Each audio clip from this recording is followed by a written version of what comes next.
for me. Run through the land, you run through my soul. Bring me wisdom and peace. Run through all ages and all of life's stages.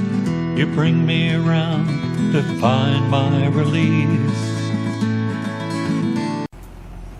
Hi, this is Jan Lewis. Welcome to be my guest. Today we have from Bristol, Rhode Island, an author who has written the book Until the Dust Settles, and his name is Chad Bowlin. Welcome, Chad.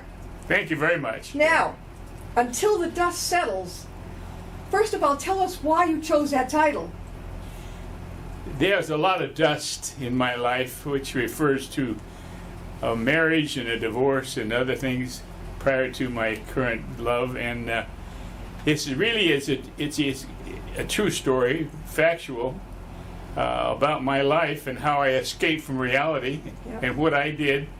There isn't one iota in the book that is untrue. It's all true, to fact. I love that first chapter. Away, far, far away, I have an urge to flee, but where to fly, drive, or sail? And it starts like that.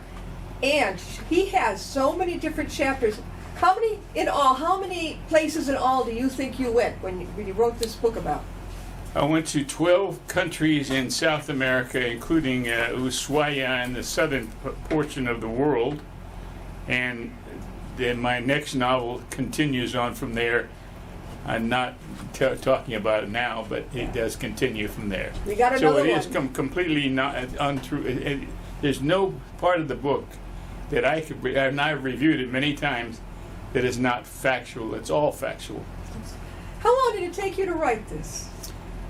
I would say I didn't put the clock on it, but I am retired as of 2 years ago, and I would say 12 to 18 hours per time, about 30 solid hours. Oh, I meant like months.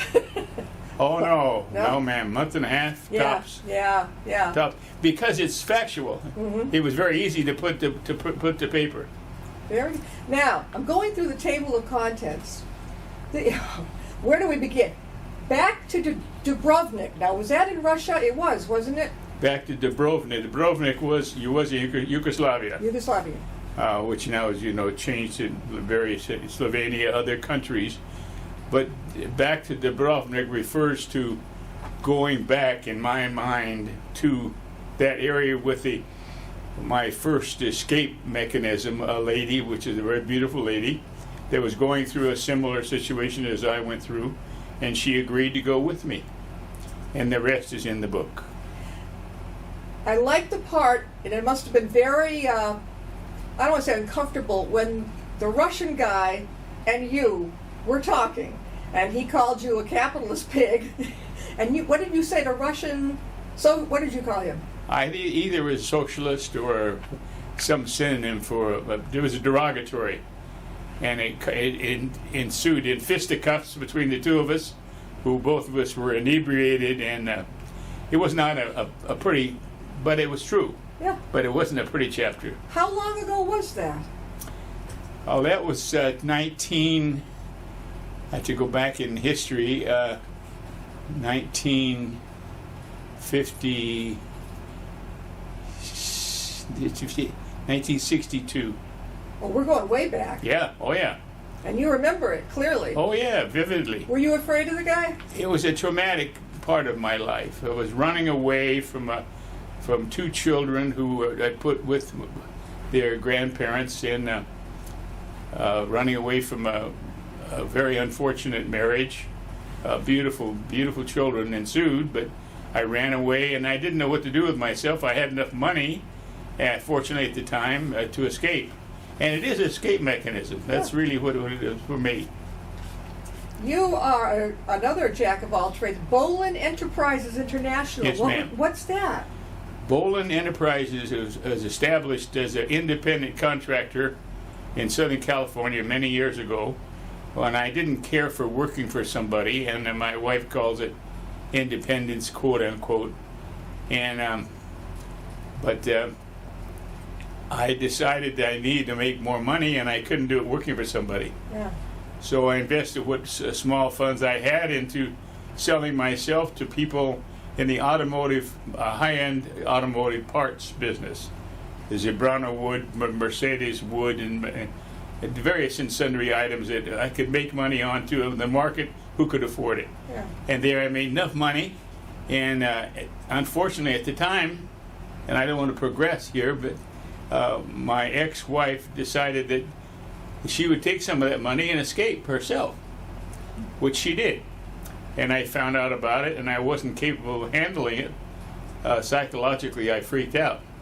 So I took the 3 children and let them take them to my mother's and put them there. And then I decided I had to take care of myself. And the rest is in the book. Yeah. Again, we are talking with, this has been one of those days. We're talking with Chad Bowlin, and he is the author of Until the Dust Settles. Now I get it more, because when the dust would settle around your life. Until the dust settles, I ran. Yeah. I ran and ran and ran. Now, in this book, right, what was the meeting? I'm looking at your chapters, the meeting. Can you tell us about that? It would help if you read it. I'm not being sarcastic. No. If I give it away, I know. It's no point. I know. I don't want. I'm being sarcastic. There were several meetings, and I could have titled that one, but I had meetings with various people along the way, and they were all very, very true. And I don't reveal some of the names in there because the book is true. There's absolutely no falsification at all. And I did make a lot of money, legal or otherwise. I was in the middle of the Brazilian jungle when I met 2 colleagues strictly by chance at a campground. And one of them being a colleague who was a traveler.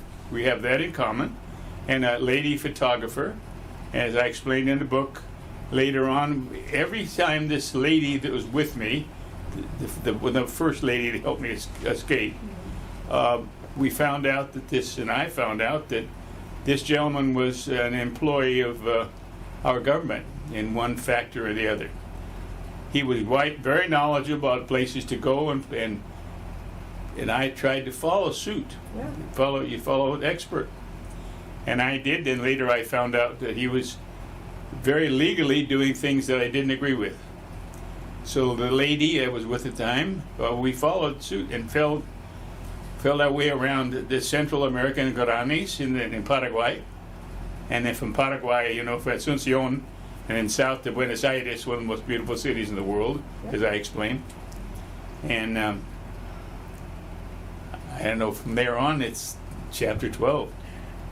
Veracruz. I've heard that that's really nice. Did you like it? Veracruz is a beautiful home to many, very wealthy Mexicans from Mexico City. It's on the coast, on the east coast of the west coast of the Caribbean, and absolutely beautiful. But they have a long way to go to be in Acapulco. Yeah. They have a long way to go to be in Buenos Aires, by the way, which is one of the most beautiful cities I've been in my life. Everywhere, including Paris, including some of the most beautiful cities in the world. But in Veracruz is a beautiful non-touristy town. Yeah. Touristy from the standpoint of Central America and Mexico, yes. I'm writing a memoir right now from a woman in her 70s who is from that area. And she was in the United States by the time, I think she was 5 or 6, but I think she was from born the state of Veracruz? Who? The state of Veracruz? It was near, it was in that area, and I think beautiful. She was born in 1945, and then she came to America about 5-6 years later. But she had one heck of a tumultuous life. It was unbelievable. And they were still arranging marriages, even in the 40s and 50s and 60s. When it wasn't then. Well, it happened to her. Yeah, but she made it happen. No, she didn't want it. She didn't want it? No. Oh, no, she was a more rebel. Intrigue. She was a rebel. It's a very long memoir, and I am so honored to write it, but I'm learning a lot about what she went through. I mean, that's just, even her own son, his marriage, he chose somebody back in Brazil, and he had a girlfriend in America. How complicated is it going to get? You know, did you see that a lot over there? Did you see a lot of that type of thing? Well, yes and no. Many Americans are not cognizant of the attributes in the state of Veracruz. They think of Mexico as Mexico City, Acapulco, all the West Coast things, you know. And I venture to say, living in New England now, I don't believe I've met anybody in the last 20 years who's ever been to eastern Mexico. Right. I don't. My parents Western, yes. My parents went to Acapulco. That's on business. west, yeah. Yeah, my father's company sent them off on this gala trip to Acapulco. Really? Yeah. Yep. I've got a picture of Wonder- them on a plane or something, and some guy comes out just as a joke, like a pirate with a big knife or some sort of sword Yeah. against my father's It's neck. a good story. Oh, yeah. Now, I'm not sure which I liked better. Let me see. Sunrise to the East. Now, what Yes, was ma'am. that? What was that? That sunrise to the east takes place near what most people today would know as Yucatan Peninsula. And the sun does rise in the east, even here. But particularly in Yucatan, because it's bright, bright, bright. And having been born and raised in the West Coast in California, you didn't get that Well. because of the mountain range. You watched for the sunsets.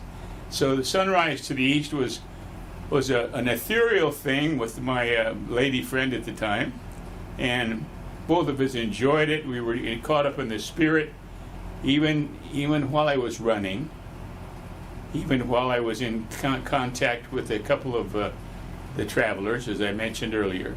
Yeah. So the sunrise to the east is a beautiful thing. We're talking with Chad Bowlin. He's the author of Until the Dust Settles.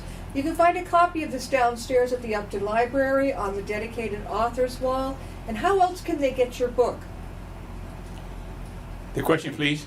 How else can they obtain your book? Can they buy your book? It's available at I believe it's I know it's Amazon has been selling a lot recently.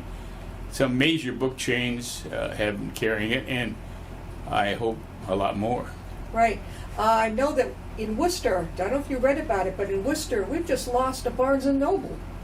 Really? Yes, right on Lincoln Street, which is a very busy area. I was floored. I go to the Millbury one, there's always plenty of people there. I've been to the Lincoln Street one, gone. Poof. That's great. I'm pleased that the book was #1 published in Pawtucket, Yeah. and I know Steve Porter. they did a beautiful job and beautiful console. What intrigued me was people want to buy the book from Amazon. You just don't buy the book; you order it. Yeah. They print to order, and I didn't know that. It shows you a novice in the publishing business. That's okay. You know, you're not alone. Self-publishing, you went to Steve Porter at Stillwater, but I think a majority of the authors I talk with and help are still self-publishing, and if we didn't have the virus, it would be a little easier to get out there. But places are opening up a little bit at a time so that authors can get in there and give a presentation and do a book signing, which is great. I'm sure you can't do it today. Well, it depends on where you're going. I know Is that right? up the street. Have you ever heard of Tatnuck Bookseller in Westboro?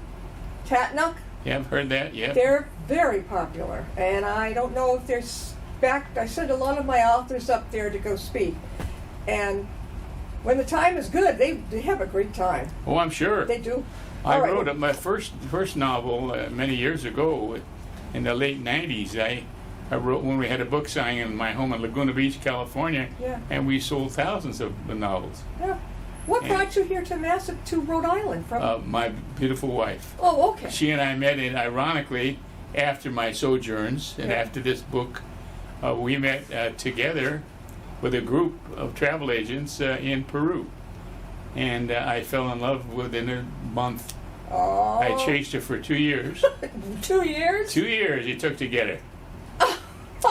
Did you And have that was 40 years ago. So You've been together for 40 years? absolutely, it's married in marital bliss. believe it or not. Many more kids? Sorry? Did you have any more children? No, unfortunately. But I have 3 by previous marriage which we referred to earlier. Yeah. One had passed. There were a total of 4 children. So 3 beautiful children who have accepted her as their mother. For sure. Yeah, sure, why not? Which is a beautiful story in itself. Yeah. Do you like Rhode Island as well as California? That's a tough one. Yeah, I know. Born and raised in the 6th generation in California and raised in a beach town with a sunrise in the east, no. We have our sunsets to the beautiful, but no, I have yet to become accustomed to the east and the mores, and the people are more stable. They're more secure. They're more, would you believe, honest? Mm-hmm. Much more honest. And for want of better English, much more modest than most people I meet on the West Coast. Really? Nothing wrong with the West Coast. Yeah. Were But you the born people. there? Were you born? Born and raised, 6 generations, yes ma'am. My God, 6 generations. You rode my great drove the Butterfield stage from St. Joseph, Missouri to Owanga, California. And that's where they settled. And that's where you were born, that area? Absolutely. Absolutely. Oh, wow. All right. Well, okay, on to the book. Now, what's simpatico, solitude, silence, and shrimp? Shrimp. You mentioned shrimp, and I'm like, oh, I love it. What was that chapter all about? What was that experience? The question again, please. All right, it was simpatico, solitude, silence, and shrimp. Well, all those adjectives fit together with after the trauma of my first wife's running away herself, Yeah. and who, by the way, is deceased at this point.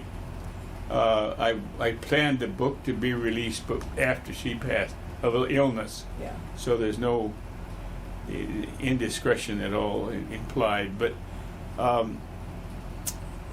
I would say that coming back, the question is about the East Coast. Mm. I find that people, with all due respect to my heritage, the people more secure, more sincere, more, and it's hard. I'm gonna get hell for this. Honest. They're very honest. Not that the people in California aren't, but you keep in mind they're from someplace else. Yeah. Most of the bad habits they picked up, they, being the California people, came from elsewhere. Yeah. So I enjoy Rhode Island from the standpoint of the attributes that you people are very familiar with. Right. The honesty, the forgiveness, the honesty. Where is Bristol? Is it not near Providence, right? No, ma'am, Bristol is about 20 miles away from Providence. On the water? On the way to Newport. On the water side. Yes, ma'am. Right on the bay. What do you think of that spooky Newport Bridge that's like this? What's that? The Newport Bridge freaks me out. It's so narrow and it's so long. I just think, oh my God, we're going to go overboard. Do you like it? Are you talking what portion of the book? The Newport, it's not. I'm just offhand. The Newport Bridge. You've been to Newport, Well, right? it doesn't bother me because I've been over the Golden Gate and I've been over Chinese bridges that make the Golden Gate small. Unbelievable. I'm not endorsing them. Yeah. I'm just admire the architecture that Yeah. other countries have that we do not have. Did you ever get over to the Wall of China? I'm sorry. Did you ever get over to the Wall of China? Absolutely, yes, My ma'am. parents went there and were walking the Yes, wall. ma'am. What did you think? Well, I was selling at that time in something not romantic at all. I was selling large tractors, Oh, and we were making parts in America and selling them to them, which they in turn copied and sold back to us under another name. Mm-hmm. Not a good philosophy, but for them it worked. It still, unfortunately, still works. But I went to probably 6 or 7 different areas of China, marketing these products and demonstrating them, and getting to know the people. Yeah. Very, very humble. Yeah. The run of the people, not the business people. The bourgeois. They were. I would like it on my 3rd or 4th visit, as opposed to several other countries. I would enjoy it. Yeah. Again, we're talking to Chad Bowlin, and he wrote "Until the Dust Settles." True story. He went. You were brave. You just took off, basically. I escaped. Yes, ma'am. Yeah, you escaped. I cashed in and took off. The Did you- first few did you know- pages tell you how much I had to have. Did you know? Did you have any idea where you wanted to go, or you just slipped a coin and went? Well, having traveled on business in Buenos Aires and in Mexico City, the 2 major cities in Central and South, Yeah. I knew where I was going, but getting there was a mystery. Yeah. So I got in my car with a first lady that was mentioned in the book, and we took off for the nearest border to Mexico. Yeah. And as I mentioned, without revealing the context, without any ID, with just my passport, they addressed me as Mr. Bowlin in Spanish at the border, Yeah. with no knowledge of how I was more surprised that they knew and saluted me as we crossed over. Why? That was my first bit of fear that I had about my escaping into the Central and to the South America Why did border. they salute you? That I will never know, because Senor Rodriguez in the book, who I dealt with financially, is the only person who knows that answer, and he is long gone. And the book will tell you that. How many of your friends know about your book? I mean, have you gotten the word out? Do they call you? I would say maybe a dozen friends. I didn't want to flood the market with inconsequential information, but I did want to have some mystique Yeah. about it, because most people I know in New England are not aware of the topography Right. or the people or the customs. You have some great pictures in here. Did you take the pictures yourself? Several were taken, and ironically, the lady with whom I traveled is very well and lives in Northern California. She granted me the permission to use her photographs that she took, or that someone used her camera, and then she took some postcards and we duplicated them. I regret we didn't make them in color, Yeah. but I like this one, the Macumba stick that you found. That's pretty weird looking. I'm in South America now at Copacabana. Yeah. Macumba is a ritual practiced heavily in Jamaica. Yeah. And a Macumba stick, as I explain in the book, is in itself a mystique. And if it depends on how you look at it, it can wish you well or misfortune. It's funky looking. It really is weird. It's strange. I love this picture about the Iguazu Falls. Did I say it right? Iguazu?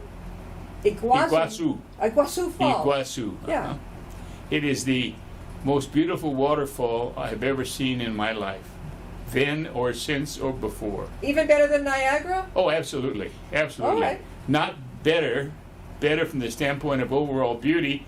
Not bigger, not taller, Yeah. more volume of water, Yeah. but let's not go there.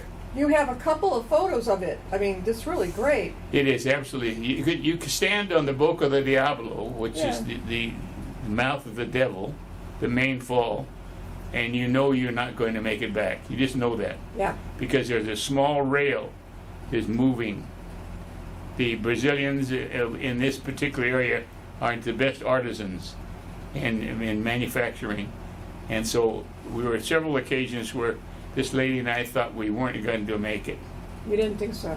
That it would be too, the rail was too boogie, but yeah. The rail was very loose, and the roar of the falls, you could not, as I explained later,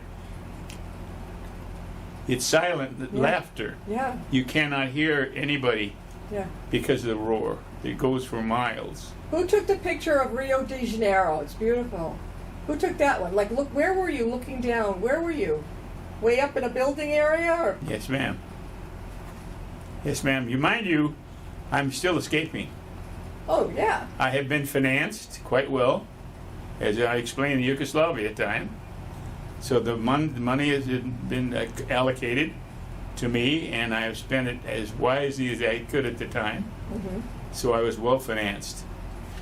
By the way, are you still doing the company? You're an entrepreneur. You know, I understand that because so am I. Are you still doing the Bowlin Enterprises International? Last month, and according to my wife, Veronica, I am retired. That's it, right? That's very difficult for me But to who's retire. running the show? Who's running the company? Well, the world is very small. There are plenty of places I haven't been.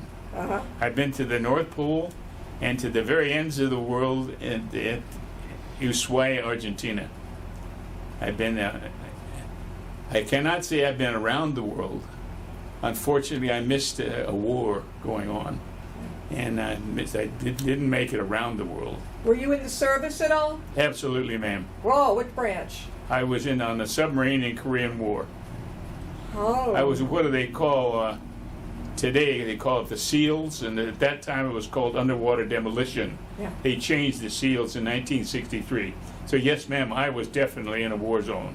How did you like being in a submarine? I don't think I could take it. I would never, if I could repeat it, I'd do it in a minute. You would? Yes, ma'am. You didn't feel all claustrophobic? I'd clear the bridge and dive, and all smoke and lamps are out, and shoot. Yes, ma'am, I would. You liked it. Absolutely. Now that was in the Korean War, 1950, 49. Well, I was in it I was in college at USC, and I joined the Naval Reserve to avoid the draft during the Korean War. Yeah.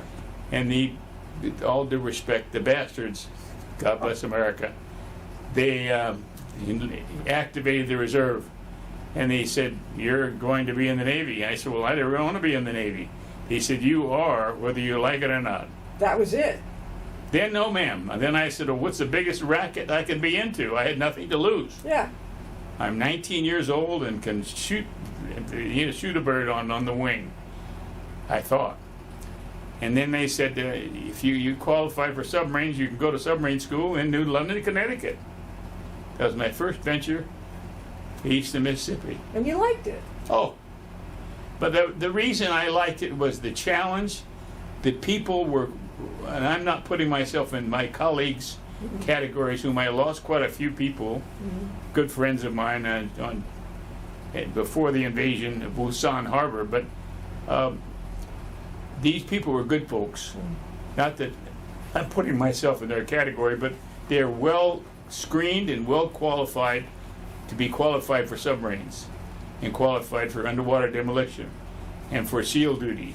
And the various people were dished out on the street who didn't qualify. And it's a pleasure being with contemporaries Right. who have an interest.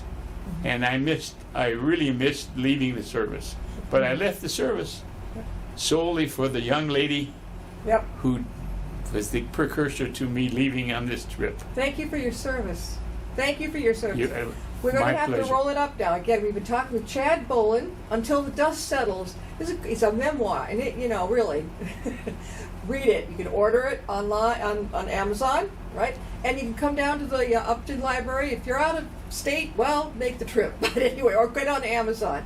Any other bookstores that you might have this at? Not to my knowledge, but the publisher will know. Not yet. Well, okay. Alrighty. Well, thank you, Chad, for coming in. I, with the bottom of my heart, I thank you for inviting me. You're welcome. It's been my pleasure, sincerely. And when is your next book coming out? About 6 to 7 months. Woo. Okay. Yes, ma'am. I was already started. Is it going to be more of a memoir or a mystery or what? You can tell me. Mystery. Oh, who said I could tell you? A mystery or... All right, true or fiction? I can tell you, if you look at the last page in that book, Yeah? that will tell you exactly what's going to happen. Your reflection or your story? We're the loneliest people in the southernmost city in the world. And this page, though, is the epilogue? There's a page that says, Well, we're going to look to another continent. Africa? Okay. Oh, wouldn't that be great to go to Africa? All right, well, he's not going to... You let me know when you've got it done. Thanks for being with us. I appreciate your hospitality and making me a guest. I thank you so much. You're welcome. We'll see you next time and be my guest.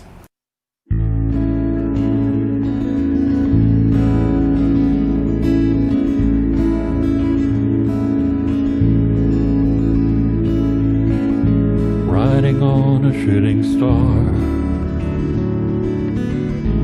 heading out toward a dream. Tomorrow's even closer than it seems.